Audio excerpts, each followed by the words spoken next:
আজকে আমরা আলোচনা করব নবজাত শিশুর কিছু প্রয়োজনীয় কথা, যেটা কিনা প্রত্যেকটা মা বাবার ক্ষেত্রেই প্রয়োজনীয়। বিশেষ করে নতুন মা, যারা নতুন মা হয়েছেন তারা চিন্তা করেন যে আমাদের শিশুর কীভাবে পরিচর্যা করব। তার জন্য আজকে আমি আলোচনা করব 10টি পয়েন্ট। 1 নম্বর পয়েন্ট, বাচ্চাকে শুধুমাত্র মায়ের দুধ খাওয়াবেন। বাচ্চাকে মায়ের দুধ ছাড়া কোনো কিছু খাওয়াবেন না 6 মাস পর্যন্ত। বাচ্চাকে বাইরে থেকে মধু বা তুলসী পাতার রস বা জল কোনো কিছুই খাওয়াবেন না। এবং বাচ্চাকে যদি খেয়াল রাখবেন যে বাচ্চা পেচ্ছাপ ঘন ঘন করছে কিনা মায়ের দুধ খেয়ে। যদি বাচ্চা 24 ঘন্টার মধ্যে 7 থেকে 10 বার পেচ্ছাপ করে, তাহলে আপনি বুঝবেন যে আপনার বাচ্চা আপনার কাছ থেকে পর্যাপ্ত পরিমাণ দুধ পাচ্ছে। অনেক মায়েরাই কমপ্লেন করে যে না, আমার দুধ তো খাচ্ছে কিন্তু বাচ্চা কান্নাকাটি করছে, তার মানে পেট ভরছে না হয়তো। কিন্তু এটা স্বাভাবিক জিনিস নয়। আপনাকে খেয়াল রাখতে হবে যে বাচ্চা পেচ্ছাপ ঘন ঘন করছে কিনা। যদি পেচ্ছাপ ঘন ঘন করে তাহলে আপনি সেটা নিয়ে চিন্তা করুন। 2 নম্বর পয়েন্ট, বাচ্চাকে সর্ষের তেল লাগাবেন না, কাজল লাগাবেন না। যদি একবারে একান্তই প্রয়োজন হয় তাহলে আপনি সেক্ষেত্রে বাচ্চাকে আলমন্ড অয়েল বা নারকেল অয়েল ব্যবহার করতে পারেন। তবুও 1 মাস বয়সের পরে বাচ্চার চোখে কাজল দেবেন না। প্রয়োজন হলে, অতিরিক্ত মনে হলে বাচ্চার মাথায় কাজলের টিপ লাগাতে। 3 নম্বর পয়েন্ট, বাচ্চার নিয়মিত টিকাকরণ করাবেন। বাচ্চার হসপিটালে যে টিকাগুলো দেওয়া হয় সেগুলো বাদেও আপনার কাছাকাছি স্বাস্থ্যকেন্দ্রে এবং অথবা আপনার শিশু ডক্টরের সঙ্গে যোগাযোগ করে বাকি টিকাকরণগুলো নিয়মিত করান। 4 নম্বর পয়েন্ট, বাচ্চার মাথা নাড়া করবেন না। আমাদের 40 দিন বয়স অথবা যে কোনো একটা বয়সে গিয়ে মাথা নাড়া করা হয়। এটা কিন্তু বাচ্চার জন্য ক্ষতিকারক হতে পারে।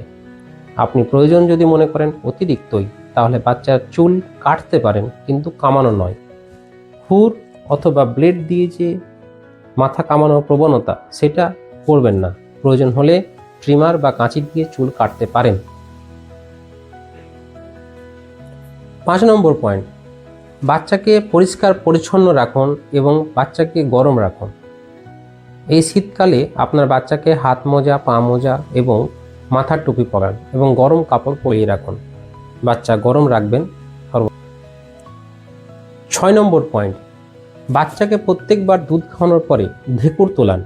বাচ্চাকে মায়ের দুধ খাওয়ানোর পরে বাচ্চাকে কাঁধে রেখে, এই পজিশনে রেখে আপনি নিচ থেকে উপরের দিকে বাচ্চার পিঠে ম্যাসাজ করুন। এতে করে বাচ্চা ঢেকুর তুলে। বাচ্চা ঢেকুর তুললে বাচ্চার ডাইজেশন ভালো হয়, বাচ্চার ভমিটিং কম হয়।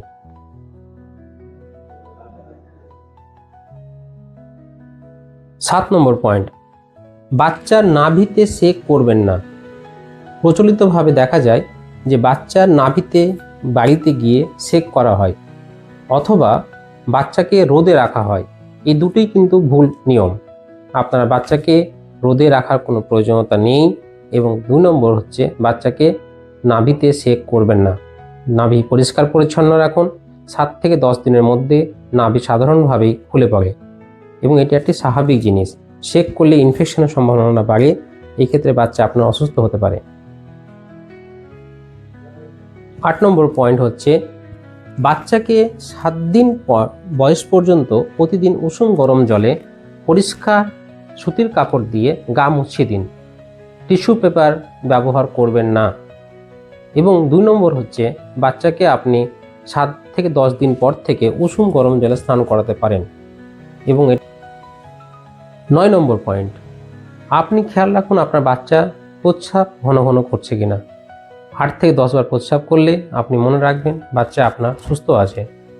আপনাকে পেচ্ছাপ যদি কম হয় তাহলে কাছাকাছি ডক্টরের সঙ্গে আপনি যোগাযোগ করুন।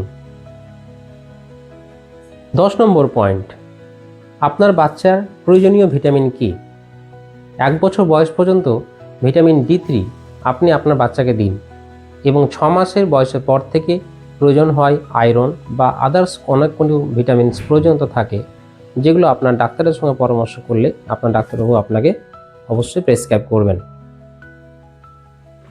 এই 10টি পয়েন্ট আজকে আমরা আলোচনা করলাম।